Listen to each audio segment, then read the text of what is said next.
Esse é o Mundo Revolução e nós vamos falar agora sobre a situação na Ucrânia, hoje dia 14 de janeiro de 2025, meio-dia aqui no Cairo, também em Kiev, 7 da manhã no horário de Brasília, no Rio de Janeiro, no momento que eu gravo esse vídeo, e tivemos um grande ataque ucraniano com drones e mísseis aqui em várias regiões da Rússia, visando principalmente Briansk, Saratov, Tula, Kazan e mais um monte de outros lugares aqui foram alvos de drones ucranianos de ontem para hoje, com bastante danos, tá? Aqui em Saratov, de novo, foi atingido o depósito de combustível da base aérea Engels 2. Lembra, esse depósito de combustível ficou pegando fogo por 6 dias. Ontem os russos conseguiram apagar o fogo, ou pelo menos controlar o fogo, e hoje os ucranianos atingiram de novo o depósito de combustível aqui, né? Em Briansk foi uma refinaria que foi atingida também e teve vários outros pontos aqui atingidos pelos ucranianos. Do ponto de vista da linha de frente, nenhuma grande novidade, não mudou nada de ontem para hoje. Do ponto de vista diplomático, o Robert Fico, que é o presidente, o primeiro-ministro da Eslováquia, ele sugeriu uma reunião com o Zelensky para tratar sobre o trânsito de gás. O Zelensky falou que ele pode ir para Kiev, que ele aguarda ele em Kiev na sexta-feira, né? E é um idiota, é uma russete, não vai aceitar isso, vai chorar, mas no final das contas é isso daí. Outra coisa, o Lavrov está acusando os Estados Unidos de estar por trás do ataque ucraniano contra o gasoduto Turquia, aqui, o gasoduto que vai pela Turquia, né? A gente explicou que os ucranianos destruíram já os gasodutos aqui do Nord Stream, o que passa pela Polônia, o que passa pela Ucrânia, e agora o que resta é o que passa pela Turquia. Não vai durar mais muito tempo, né? Essa é a forma correta de se fazer sanções contra a Rússia, é o que vai acabar acontecendo. Temos a informação também de que o Trump deve se encontrar com o Putin logo nos primeiros dias do governo dele, né? Vamos ver o que vai acontecer com isso daí, vamos esperar o melhor desse encontro, que o Putin seja convencido a sair da Ucrânia e aceitar as condições para a paz, que é sair da Ucrânia e negociar depois, negociar a indenização que ele vai ter que pagar por conta de todo o dano que ele causou, né? Mas tem que sair totalmente do território da Ucrânia. Vamos falar sobre esses e outros assuntos em detalhes. Essas notícias foram sugeridas por Todo Russete é corno manso, chora Russete, Tira a barba da frente e várias outras pessoas. Obrigado aí ao pessoal que sugeriu notícias lá no nosso site, no wevolving.com. E obrigado a você que está assistindo o nosso vídeo. Se você gosta do nosso conteúdo, por favor, deixe o seu like e se inscreva aqui no canal, né? Pois bem, de ontem para hoje, os russos fizeram um ataque com 80 drones Shahed contra a Ucrânia. 58 deles foram derrubados pela defesa antiaérea tradicional, 21 por guerra eletrônica. Um drone atingiu o objetivo, infelizmente, mas não teve nenhum dano significativo em nenhum desses casos, né? Agora, o que está se falando muito é justamente o grande ataque de drones da Ucrânia contra a Rússia. De ontem para hoje, a Ucrânia mandou mais de 100 drones e mísseis que causaram explosões em 12 regiões da Rússia e teve vários lugares pegando fogo aqui, né? Um monte de incêndios muito bonitos aqui. Isso daqui parece que é uma refinaria lá em Berdiansk. Teve também aqui outros casos de incêndio aqui em outros locais. Tem vários casos de incêndio aqui, a gente vai falar sobre isso, né? Os aeroportos em 4 cidades russas foram fechados como parte do plano Carpet, né? É o plano de fechar os aeroportos por conta de drone. As forças russas dizem que foram 200 drones e mísseis ataques estavam envolvidos nesse ataque. Os ucranianos dizem que foram só 100 drones que estavam envolvidos, mas parece que teve mísseis sim, tá? Teve mísseis ataques na questão em Briansk aqui, ó. O pessoal reclamando aqui, começou assim, ó, explosões reportadas em Tula, na Rússia, a defesa aérea estava operando, né? Então aqui é um caso de um drone ucraniano que foi eliminado pela defesa antiaérea russa. Também em Voronezh, Oriol, também teve explosões. Aqui, ó, Voronezh, um local que foi atacado pelos drones de qualquer forma, ou seja, alguma coisa que foi atingida, dá para ver a explosão. E tem outros casos aqui de defesa antiaérea conseguindo eliminar o drone ucraniano, né? Essas explosões no céu certamente são defesa antiaérea russa eliminando drones ucranianos. Ainda assim, teve muita coisa que pegou fogo. Aqui tem mais aqui um drone aqui na região do Tartastão. O Tartastão é bem longe, essa região aqui, né? Depois de Kazan aqui. Então é realmente muito longe e os drones ucranianos chegaram até lá. Tudo bem que esse drone aqui especificamente, ele foi derrubado, né? Mas outros drones chegaram a atingir a região ali. Aqui, a última noite, sanções foram novamente impostas em Engels, né? O 14º Regimento de Aviação de longa distância reportou, em coordenação com outras unidades, que atingiram com sucesso a infraestrutura da base aérea de Engels 2. Então, é a mesma base aérea que tinha sido alvejada pelos ucranianos há coisa de uma semana atrás. O incêndio lá durou por vários dias, apagaram o incêndio ontem, hoje os ucranianos atingiram de novo, né? Essa base aérea serve como base dos Tu-95MS, Tu-160, são aviões que inclusive têm capacidade de bombardeio nuclear, tá? Mas que tipicamente são usados para bombardeios convencionais contra a Ucrânia. De qualquer forma, o objetivo da Ucrânia nesse caso é bastante claro. Você tira o combustível da base aérea, os russos não vão ter como decolar aviões dali, vão acabar, fica prejudicado nessa história, né? Então, atingiram novamente essa base aérea. Saratov, novamente, os destroços causam problema, né? Os russos sempre falam que abateram todos os drones, mas que alguns destroços causaram algum problema, coisa e tal. Então, de novo, estão os destroços aqui causando problema lá em Saratov. Parece que é um problema bem grande, pelo visto, né? Bom, não foi só lá, tá? Também na planta química de Briansk foi atingido pelos drones ucranianos. Alguns estão dizendo que foram vários pontos atingidos, supostamente por ATACMS, tá? A gente não sabe aqui se foram ATACMS ou se foram drones. É verdade que Briansk, Saratov está aqui, tá? O campo de Engels está aqui. Briansk está aqui.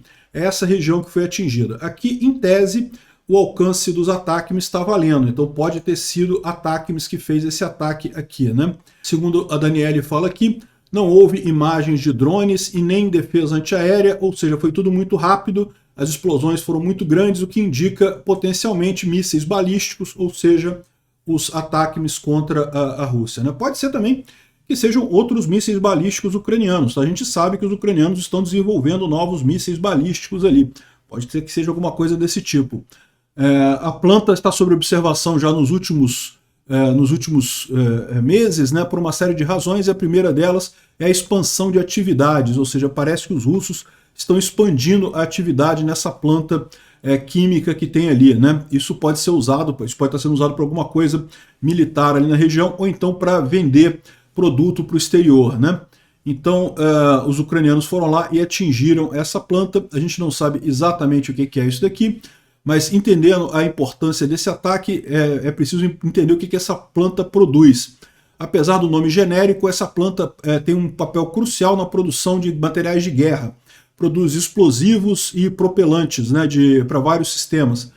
Propelentes, né? Propelentes é combustível para vários sistemas, né? O objetivo, portanto, conclui-se que o objetivo foi especificamente enfraquecer mais a capacidade russa de produção de armas, né? Então isso daqui, a fábrica química produz esse tipo de combustível, né? E foi atingida lá. Aqui, ó, mísseis balísticos atingem Briansk, provavelmente ATACMS, mas a gente não tem certeza que foram ATACMS, tá? Em princípio, a planta química de Briansk não é uma refinaria, é uma planta química que teve o nome do 50º aniversário da União Soviética, foi atingida.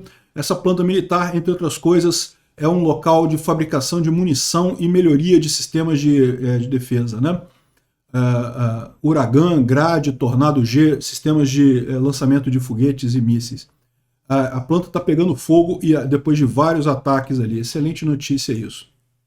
No total, todas essas áreas roxas aqui foram atingidas na Rússia, né? Então, Briansk, Oriol, Tula, Belgorod, Voronezh, Rostov, Saratov e Tartastão. Todos esses foram atingidos ao longo dessa noite. Foi um grande ataque ucraniano contra a Rússia, né?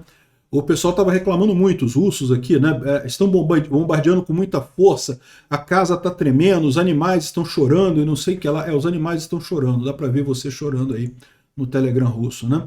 O Igor Girkin traz aqui um Telegram de Tula, né, que foi uma das áreas atingidas, né? Ele falando aqui, ó, Astra é uma mídia, é uma revista russa, tá?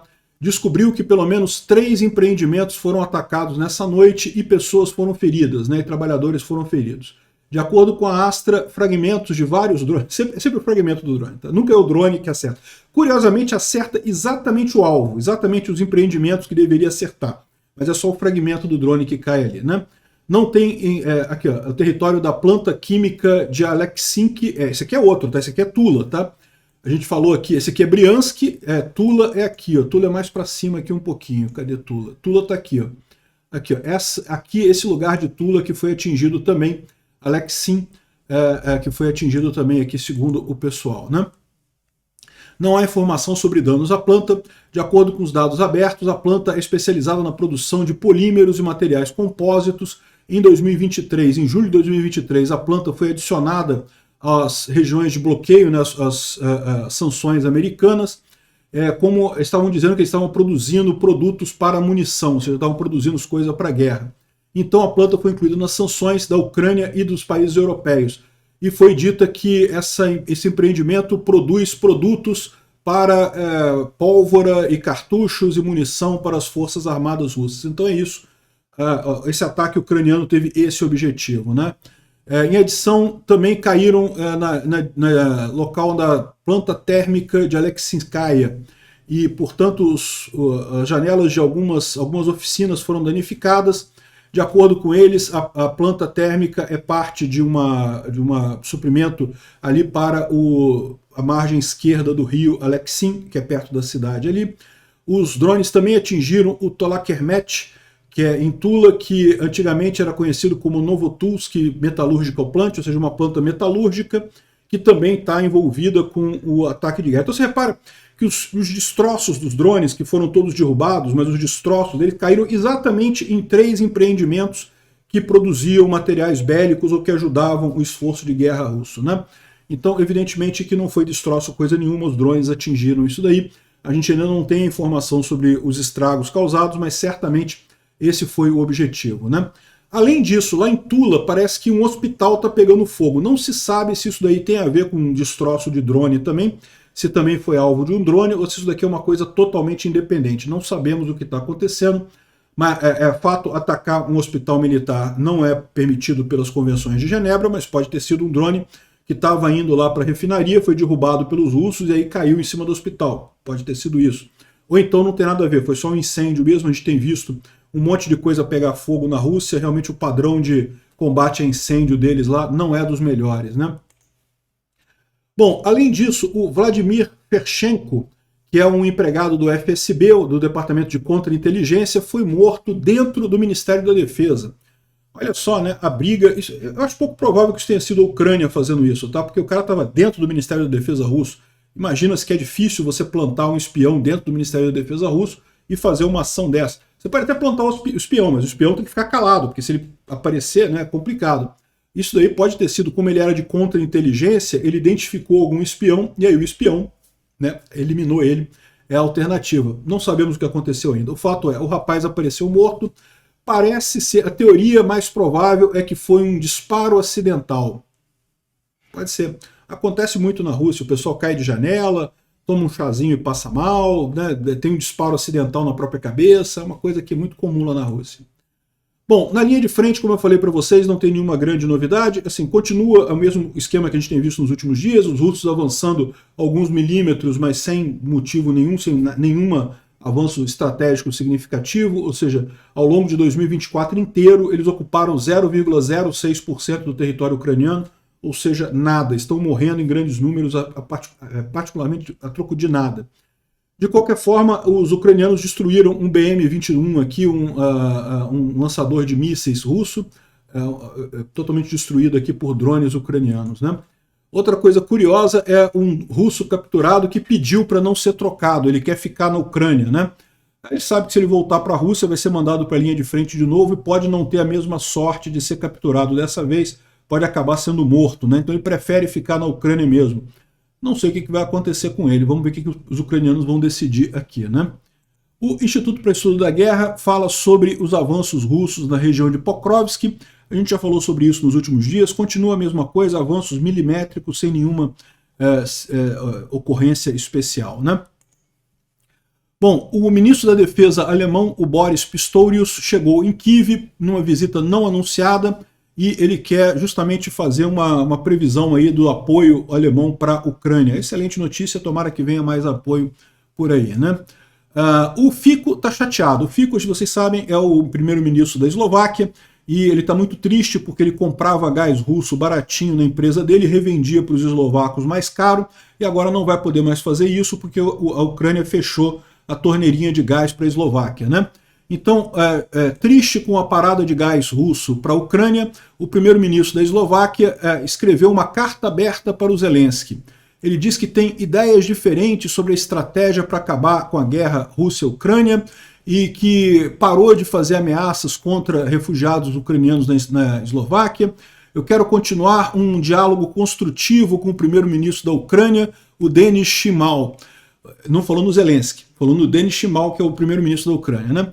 Assim, permita-me que o grande representante do executivo eslovaco convidá-lo para um encontro tão logo quanto possível para um entendimento da nossa agenda, né? A proposta é um encontro na fronteira entre Kiev e Koichi, ali entre a Eslováquia e a Ucrânia, né?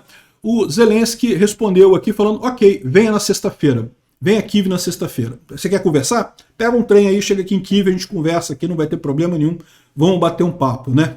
O Fico, meu amigo, tomou no rabo, Fico. Vai lá, pega o trem, vai lá para o... Não, ninguém vai fazer nada com o Fico, não. O Fico vai chegar tranquilo lá em Kiev, vai ter a reunião dele com o Zelensky lá e pronto. Não é ele que quer conversar, o Zelensky não quer conversar nada com a Eslováquia. Quem quer conversar é ele. Ele quer conversar, pega o trem, vai lá em Kiev, tranquilo. O trem é confortável, o trem que vai lá ali para Kiev, né? Vamos aguardar isso daí, né? Olha só que coisa curiosa. A propagandista russa, a Margarita Simonia, já está falando que a Rússia já desistiu de capturar Kherson e Zaporizhia e concorda parar a guerra na linha atual da fronteira, né? Lógico que isso não vai acontecer. Eu já expliquei para vocês que não tem nenhuma chance de parar a guerra na fronteira atual. Aliás, nem a Rússia consegue manter a guerra parada nesse momento, né? Mas ela diz que os patriotas russos precisam ser realistas e não contar com a captura de Kharkiv e Odessa. Ou seja, eles estão admitindo que o SVO está chegando no limite, o que os russos conseguem está no limite. Para eles estarem querendo confinar a conversa de paz à linha atual, é porque eles sabem que não conseguem avançar mais do que isso, né? E certamente a Ucrânia não vai aceitar isso, porque a Ucrânia sim consegue avançar mais, consegue jogar os russos mais para fora, né? O deputado Aksakov, né, e a Nabiullina, que é a presidente do Banco Central russo, consideraram um congelamento completo de depósitos algo não razoável e até perigoso para o cenário Cipros que eles estão falando, né? O que é o cenário Cipros, né? O cenário Cipros foi o que aconteceu no Chipre. Cipros é Chipre, né? O Chipre é essa ilhazinha aqui no Mediterrâneo. Essa ilhazinha aqui no Mediterrâneo, ela é metade controlada pelo governo do Chipre, que pertence à União Europeia, e metade foi invadida pela Turquia, que acha que a ilha pertence à Turquia, né? Ficou parado aqui, tem uma linha aqui desmilitarizada, aí tem uns pedaços que pertencem à Inglaterra também, é uma loucura o Chipre, né? Mas enfim, o Chipre ele tinha uma grande quantidade de russos aqui na ilha, porque ele era um dos países que oferecia cidadania por preço mais barato. Então tem muitos países que oferecem isso, né? Cidadania por um preço. Você paga uma grana para o governo e você ganha a cidadania. Portugal até teve uma época, né, um programa desse, chama de Golden Visa, e não sei o que lá. Você bota um dinheiro lá e você ganha o passaporte daquele país. E o Chipre, como eu falei, essa parte do Chipre aqui, ela pertence à Europa, é a comunidade europeia. Então muita gente fazia isso, pegava a cidadania no Chipre para ter um passaporte da comunidade europeia, e aí pode viajar para a Europa toda, porque, né, você tem cidadania do Chipre, né? E o curioso é isso. O que ela está falando do cenário Chipre aqui? Olha só, eles estão falando de implementar isso lá na Rússia. A gente já falou sobre isso. Eles não querem congelar 100% dos... Olha só, eles estavam querendo congelar 100% dos depósitos. Agora eles estão falando do cenário Chipre, que é o quê? Tudo que for até 1,4 milhões de rublos não vai ser mexido. Qualquer coisa acima disso vai ser convertido em ações de banco e você perdeu o dinheiro. Foi o que fizeram no Chipre, né? E o pessoal está colocando aqui, ó, esse cenário tem a vantagem sobre o simples congelamento de depósito, que ele reduz o número de pessoas insatisfeitas. Quem tem menos de 1,4 milhão de rublos não vai ser afetado. É igual o plano Collor. É um plano Collor igualzinho. Quem tinha mais do que tudo. É que o plano Collor foi pouquíssima coisa, né? O limite era merreca. Todo mundo praticamente foi afetado pelo plano Collor, né? Aqui eles botaram 1,4 milhões de rublos, né? Isso preveniria pânico em massa entre depositantes, né? E o curioso é o seguinte, numa operação similar, o que aconteceu no Cipros, foi justamente essa operação, congelaram quem tinha acima de um determinado valor para salvar os bancos lá do Chipre, e 85% das pessoas que perderam as poupanças lá eram russos ricos, porque eram os russos que tinham botado dinheiro lá para conseguir o passaporte do Chipre. Então lá no Chipre eles perderam dinheiro e agora vão perder na Rússia também, porque vão fazer a mesma plano Collor na Rússia, né? Eu não sei. Eles estão discutindo essas coisas abertamente. O que deve ter de russo tirando o dinheiro dos bancos nesse momento, cara? O Collor conseguiu fazer a lambança que ele fez no Brasil porque ninguém ficou sabendo, ninguém sabia. No dia que ele tomou posse, ele anunciou a porcaria do programa, ninguém estava sabendo disso. Quer dizer, algumas pessoas estavam sabendo, tá? Teve gente ligada à administração do Collor, amigos do Collor, amigos da equipe econômica, que tiraram dinheiro do banco antes. O resto do Brasil não estava sabendo. Você falando isso aqui antes, porra, já deve ter um monte de gente, um monte de russo tirando dinheiro do banco nesse momento, né? Bom, o Trump disse que ele quer encontrar com o Putin muito rapidamente depois de entrar como presidente americano, né? A posse do Trump acontece dia 20 e isso seria o primeiro encontro, o encontro com o Putin seria o primeiro desde que a Rússia entrou em guerra com a Ucrânia em 2022. Perguntado sobre a estratégia, o Trump disse que só existe uma estratégia e é o Putin que decide. O que ele quis dizer com isso é, a gente sabe qual é a estratégia. A estratégia é a Rússia sair da guerra, sair da Ucrânia, e o Putin tem que se resolver com isso daí, né? Vamos ver como é que vai ser esse encontro deles, vamos ver o que vai ser definido nisso daqui, né? O Lavrov está chateadíssimo porque ele disse que são os Estados Unidos que estão incentivando a Ucrânia a destruir o gasoduto Turk Stream. Como eu falei para vocês, os outros gasodutos todos já foram inabilitados. O único gasoduto que ainda a Rússia consegue exportar alguma coisa para a Europa é através do Turk Stream. Ele sai aqui do território russo, aqui no sul da Rússia, passa pelo Mar Negro, passa pela Turquia e entra aqui na Europa, né? E de fato os ucranianos outro dia atingiram uma estação de bombeamento desse gasoduto, provavelmente vão voltar a atingir em breve, e ele está dizendo aqui que são os Estados Unidos que estão incentivando isso daí. Eu acho que está certo mesmo, tem mesmo que acabar com esse negócio, né? Implementar a sanção na prática, né? Bom, e por falar em sanções, novas sanções dos Estados Unidos contra a Rússia vão desestabilizar mercados globais, diz o Kremlin. Não, vai desestabilizar o Kremlin, não os mercados globais. Os mercados globais estão bem sem a Rússia produz muito pouco de interesse para o resto do mundo, né? Quem pode se ferrar nessa é a gente no Brasil com Lula, né? Que ficou comprando diesel barato lá, diesel sujo de sangue, né? E a gente pode se ferrar nessa história com essas sanções. E finalmente, falando sobre a Eslováquia também, o pessoal lá não está satisfeito com o governo pró-Rússia não, tá? Isso daqui é o ganhador de um estudante que ganhou um prêmio e foi no Palácio Presidencial e se recusou a cumprimentar o líder do governo, porque, né, ele foi com um grande símbolo a favor da Ucrânia e se recusou a cumprimentar o cara. Também foi com uma fita aqui grande da Ucrânia e não aceitou o cumprimento do pessoal. Ou seja, bom sinal, o povo da Eslováquia está sabendo que esse governo do Fico é um governo de merda. Daqui a pouco está acabando também. Obrigado por assistir o vídeo até o final. Se gostou do conteúdo, não esqueça de deixar o seu like, isso ajuda o canal a crescer e a chegar para mais gente. Se não gostou, deixe o dislike e explique nos comentários como podemos melhorar. Comente também sugestões de temas que podemos trazer por aqui. Comentários insultuosos ou defendendo ditaduras e criminosos de guerra serão sumariamente bloqueados. Agradeço a compreensão. Se ainda não é inscrito no canal, considere se inscrever clicando no botão inscrever-se abaixo e marcando a campainha para todos os avisos. Se quiser ajudar o canal, veja no nosso site como você pode fazer isso.